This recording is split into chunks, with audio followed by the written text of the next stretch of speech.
Le poison n'agit jamais en plein jour, il coule d'abord dans les veines de l'intimité, à travers des égratignures que l'on croit innocentes. Pour l'élu de Dieu, la vigilance ne concerne pas seulement les actes flagrants, mais les micro-déplacements du cœur, ces infimes tremblements qui précèdent le séisme de la trahison. L'adultère, physique ou émotionnel, n'est pas un accident soudain. C'est une destination atteinte par 1000 petits pas, chacun justifié, chacun minimisé, jusqu'au franchissement de la ligne rouge. Discerner ces signes discrets n'est pas un exercice de paranoïa, mais un devoir de sagesse et de garde de son sanctuaire intime et de son alliance. C'est protéger l'autre et se protéger soi-même de la pente glissante. Car l'ennemi ne présente rarement le péché sous son vrai jour, il l'emballe dans le papier doré de la compréhension, de l'amitié légitime ou du soutien nécessaire. Le premier signe, le plus silencieux, est un changement dans l'économie de la parole. Ce n'est pas le silence, mais une redirection du flux des confidences. L'élu partageait auparavant ses joies, ses craintes, ses découvertes spirituelles en priorité avec son époux ou son épouse. Un signe avant-coureur est le transfert progressif de ces confidences vers une tierce personne. On commence par partager un détail anodin, puis une frustration mineure concernant le conjoint, puis une joie personnelle. La phrase clé à guetter, dans son propre cœur ou dans le discours de l'autre, est « il/elle me comprend tellement ». Non pas « il/elle nous encourage », mais « il/elle me comprend ». Cette création d'un jardin secret à deux, même cultivé par des conversations apparemment chastes, est le terreau de l'infidélité émotionnelle. L'âme se met à table ailleurs. Le deuxième signe est une érosion délibérée de la transparence. C'est l'apparition de zones d'ombre volontaires. Le téléphone, auparavant laissé sans crainte sur la table, est désormais gardé près de soi, retourné ou emporté à la salle de bain. Les mots de passe, autrefois partagés dans une confiance naturelle, sont changés sans raison valable, sous prétexte de « sécurité générale ». Les emplois du temps deviennent vaguement flous, je finis plus tard, une réunion improvisée, un café avec un collègue. Chaque élément isolé semble anodin, justifiable. Mais leur accumulation dessine un périmètre de secret. Pour l'élu, la transparence n'est pas une option, c'est l'oxygène de l'alliance. La volonté de cultiver du privé astérisque vis-à-vis de son conjoint astérisque, et non pas astérisque pour soi astérisque dans un cadre sain, est un signal d'alarme majeur. Le troisième signe est une comparaison intérieure, sourde et constante. C'est le poison le plus insidieux. On se surprend à opposer, dans ses pensées, la compréhension, l'humour ou l'apparence de l'autre à celle de son conjoint. Lui, il rit de mes blagues. Elle m'écoute vraiment. Cette narration comparatrice construit lentement un récit dans lequel le conjoint est déficitaire, et l'autre personne, comblante. Elle prépare la justification du cœur, je mérite d'être heureux, compris, admiré. Pour l'élu, c'est le début de l'ingratitude envers le don de Dieu qu'est son époux ou son épouse. C'est oublier que l'herbe n'est pas plus verte ailleurs, elle est verte là où on l'arrose. La comparaison est l'outil qui assoive délibérément son propre jardin. Le quatrième signe est une négligence spirituelle ciblée. La prière à deux devient laborieuse, évitée. La lecture de la parole, une corvée. Pourquoi ? Parce que la présence de Dieu, dans sa sainteté, devient insupportable à une conscience qui commence à se diviser. L'Esprit Saint, ce scrutateur des cœurs, convainc de péché. Pour éviter cette conviction inconfortable, on évite la source de lumière. On peut même développer une critique soudaine envers la communauté ou les responsables spirituels, créant une distance avec ceux qui pourraient discerner et poser des questions. C'est un réflexe d'autoprotection de l'âme qui sait qu'elle s'engage sur un chemin ténébreux. Le cinquième signe, le plus subtil, est un changement dans le langage corporel et l'affection à la maison. Ce n'est pas forcément un rejet brutal, mais un refroidissement, une distraction. Les baisers deviennent mécaniques, les câlins brefs. L'attention est physiquement ailleurs, même dans la même pièce.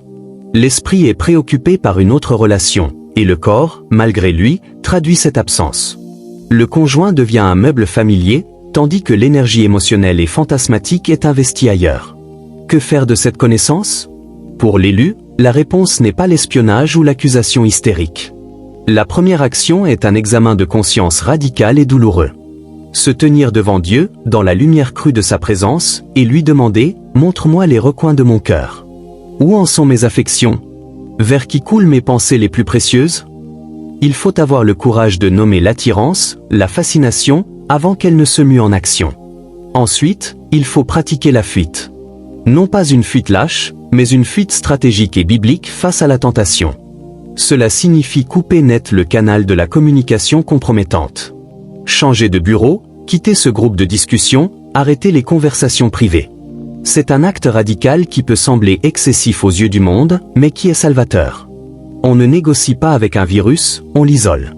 Puis, il faut réinvestir avec une intentionnalité forcée, au début, dans son alliance. Orienter délibérément sa parole, son attention, son service vers son conjoint. Recréer de l'intimité par des actes volontaires, même si l'émotion n'est pas immédiatement au rendez-vous. C'est un travail de jardinage. On désherbe ce qui étouffe, la relation parasite, et on arrose ce qui doit fleurir, le mariage. Enfin, trouver un filet de sécurité.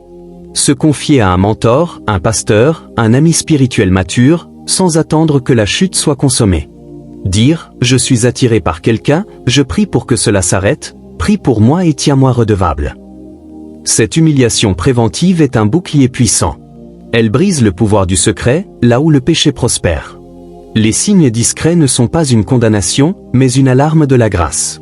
Ils sont le moyen par lequel l'Esprit Saint nous avertit que nous nous approchons d'une falaise. Les ignorer, c'est choisir de conduire les yeux fermés. Les discerner et agir avec une fermeté sainte, c'est plus que protéger un mariage, c'est honorer Dieu, préserver son propre cœur, et choisir la liberté glorieuse des enfants de Dieu, qui ne sont pas esclaves de leur passion, mais gardiens de leurs alliances.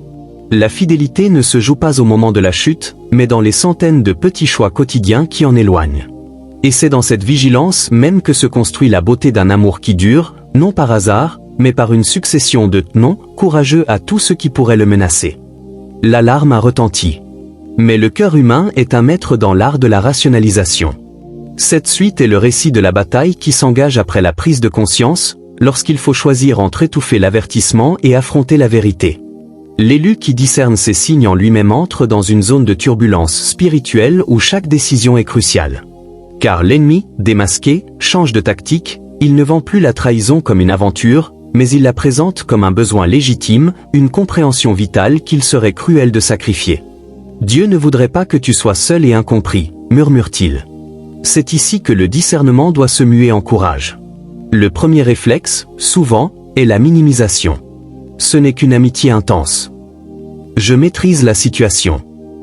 Mon mariage est solide, un peu d'affection extérieure ne lui fera pas de mal.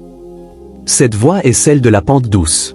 Pour la contrer, l'élu doit appliquer le test de la lumière totale. Cette relation supporterait-elle d'être exposée intégralement, sans ombre, à son conjoint? Les conversations, les confidences, les sentiments éprouvés, pourraient-ils être partagés sans provoquer de blessures profondes? Si la réponse est non, c'est qu'une ligne a déjà été franchie. L'alliance biblique ne prospère pas dans les compartiments secrets, elle exige l'unité de l'être et de la transparence. Vient ensuite le piège de la justification par le manque. On compare ce que l'autre personne donne, attention, écoute, admiration, avec ce que le conjoint ne donne pas. Ce calcul est diabolique, car il est partial et anhistorique. Il ignore les charges, les fatigues, l'histoire partagée du couple pour ne retenir que le frisson de la nouveauté. L'antidote est un exercice de mémoire volontaire et de gratitude. Se rappeler délibérément les promesses échangées, les épreuves traversées ensemble, les grâces reçues astérisque à travers astérisque son conjoint. Et surtout, réinvestir. Parler du manque, non à l'étranger, mais à son époux. Dire « J'ai besoin de plus de ton temps, de tes paroles, de ta tendresse ». C'est risqué, car l'autre peut ne pas répondre favorablement. Mais c'est le chemin droit, le chemin de l'alliance. Parler à un tiers de ce manque, c'est déjà lui donner une place qu'il ne devrait pas avoir. Le combat le plus intense se joue dans le domaine de l'imagination et des pensées. C'est là que la bataille est gagnée ou perdue. On ne peut empêcher une pensée de traverser l'esprit, mais on peut refuser de lui offrir le thé. Dès qu'une comparaison, un souvenir de l'autre personne, un scénario fantasmé émerge, il faut l'arrêter net. Non par la volonté seule, qui est faible, mais par le renouvellement de l'esprit. Cela signifie immédiatement tourner son cœur vers Dieu dans une courte prière. « Seigneur, prends cette pensée. Garde mon cœur. » Puis, orienter délibérément son imagination vers son conjoint. Se souvenir d'un moment heureux, prier pour lui, planifier quelque chose pour lui faire plaisir. C'est un entraînement mental exigeant, un véritable sport spirituel. Chaque pensée captive est une victoire. Dans le même temps, un audit relationnel brutal doit être mené. Quelles circonstances, quelles habitudes ont permis à cette connexion de se développer? Des heures de travail seul avec la même personne? Des conversations tardives sur les réseaux sociaux? Une négligence dans la vie de couple? Il faut alors, avec une fermeté de chirurgien, couper ces circonstances. Changer d'horaire, quitter un groupe, rendre les échanges publics et brefs, voire, dans les cas avancés, changer de travail ou de ministère. Cela paraît extrême. Mais quelle est la valeur de son alliance? Quel prix est-on prêt à payer pour la protéger? Les mesures extrêmes ne sont pas un aveu de faiblesse, mais une déclaration de la valeur suprême accordée à son mariage devant Dieu. Enfin, il y a l'étape la plus humiliante et pourtant la plus libératrice, la confession préventive. Se confier à son conjoint, non pas dans un déballage qui le détruirait inutilement, mais en disant l'essentiel, je traverse une période de vulnérabilité. Je suis attiré par quelqu'un, et je mets en place des garde-fous pour protéger notre mariage. J'ai besoin de tes prières et de ta vigilance.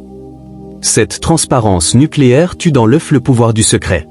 Elle replace le couple du même côté, face à un ennemi commun, la tentation. Elle peut aussi réveiller le conjoint d'une léthargie inconsciente. Mais cette étape doit être menée avec une immense sagesse, et parfois précédée du conseil d'un tiers mature. Ce chemin est étroit, humiliant et coûteux. Il demande de mourir à une certaine image de soi, à un rêve de complétude facile. Mais il conduit à la vie. En refusant les signes discrets, en les affrontant avec une sainte obstination, l'élu ne sauve pas seulement son mariage, il affine son caractère à la ressemblance de Christ. Il apprend que l'amour n'est pas un sentiment à subir, mais un choix à incarner, un engagement à renouveler chaque jour contre vent et marée, et contre les murmures séduisants de son propre cœur. La fidélité qui en résulte n'a plus la fraîcheur naïve des premiers jours, elle a la solidité trempée de l'acier, forgée dans le feu du renoncement et de l'obéissance. Et c'est cette fidélité-là, consciente, victorieuse, qui devient le témoignage le plus puissant, celui d'un amour qui a regardé l'abîme en face, et qui, par la grâce, a choisi de faire demi-tour pour revenir, les mains vides mais le cœur pur, dans les bras de l'alliance jurée. La victoire ne se trouve pas dans le demi-tour spectaculaire, mais dans la marche patiente et déterminée qui s'ensuit, une fois le danger immédiat écarté. Vous avez choisi le chemin étroit. Maintenant, il s'agit d'y demeurer, jour après jour, alors que l'écho de la tentation peut encore résonner et que la vie conjugale retrouvée semble parfois terne en comparaison du frisson interdit. C'est la phase de la consolidation, moins dramatique mais tout aussi cruciale. L'élu doit passer du statut de combattant en état d'urgence à celui de bâtisseur sur un terrain assaini. Le premier chantier est celui de la réhabilitation du quotidien conjugal. Après une période de tension intérieure et de vigilance extrême, la relation peut sembler plate, artificielle. Il est vital de ne pas confondre cette paix retrouvée avec de l'ennui, et cette stabilité avec de la froideur. Il faut réapprendre à trouver de la joie dans les rituels simples, un repas partagé sans distraction, une promenade silencieuse, une prière à deux voix un peu hésitantes. Ce sont ces briques banales qui reconstruisent la normalité. L'objectif n'est pas de recréer la passion des débuts, mais de tisser une toile d'intimité nouvelle, consciente et volontaire, où la sécurité remplace peu à peu l'urgence. Parallèlement, un travail de fond doit être entrepris sur les failles qui ont permis à la tentation de s'infiltrer. Était-ce un manque de communication sur les besoins émotionnels? Une négligence dans la vie spirituelle personnelle, laissant un vide que l'autre est venu combler? Une amertume non réglée envers son conjoint, ouvrant une brèche dans le mur de l'alliance? Il est temps de regarder ces failles en face, non pour se condamner, mais pour les réparer. Cela peut impliquer de chercher un conseil conjugal chrétien pour apprendre un langage commun, de renouer avec une discipline de prière et de méditation solide, ou de travailler au pardon d'anciennes blessures. C'est un travail d'humilité qui reconnaît que la tentation extérieure n'a pris de l'ampleur que parce qu'elle a trouvé un terreau fertile à l'intérieur. La gestion des souvenirs et des rechutes mentales est un autre front. Il est normal que des images, des phrases, le souvenir d'une connexion forte ressurgissent par moments. Ces pensées ne sont pas un échec. L'échec serait de les laisser divaguer. La stratégie est de leur refuser tout pouvoir nourricier. Dès qu'elles apparaissent, les interrompre par une action concrète, une prière brève pour son conjoint, un service rendu à la maison, la lecture d'un psaume. Il faut aussi cultiver délibérément des pensées de gratitude envers son alliance. Dresser mentalement la liste des fruits de son mariage. La stabilité, l'histoire partagée, la famille, la grâce de Dieu manifestée à travers lui. Ce n'est pas du déni, c'est un rééquilibrage volontaire de la narration intérieure. L'environnement doit rester sécurisé. Les garde-fous mis en place, transparence totale, limitation des contacts, absence de situations compromettantes, ne doivent pas être relâchés avec le temps, sous prétexte que le danger est passé. Ils doivent devenir la nouvelle norme, non par peur, mais par sagesse. L'élu reconnaît sa vulnérabilité et choisit la prudence non comme une punition, mais comme une protection précieuse. Cela peut signifier continuer à éviter certains lieux, certaines applications ou certaines configurations relationnelles, simplement parce que l'on se connaît et que l'on chérit son alliance plus que sa liberté apparente. Enfin, cette épreuve traversée doit être intégrée dans le témoignage personnel, non pas comme un trophée, mais comme une leçon d'humilité et de grâce. Elle vous a appris la faillibilité de votre cœur et l'immensité de la miséricorde divine. Cela vous rend capable d'une compassion sans jugement envers ceux qui chutent. Vous pouvez désormais tendre la main non depuis un piédestal de pureté, mais depuis le sol ferme de quelqu'un qui a été au bord du précipice et a été retenu par la grâce. Votre mariage, ainsi préservé, devient un sanctuaire non parce qu'il est parfait, mais parce qu'il est pardonné et gardé. Il porte en lui la marque discrète d'une victoire qui n'appartient qu'à Dieu, et qui, à ce titre, est inébranlable. Ainsi, la suite est l'histoire d'une libération. Non pas la libération de suivre ses désirs, mais la libération bien plus profonde de ne plus en être l'esclave.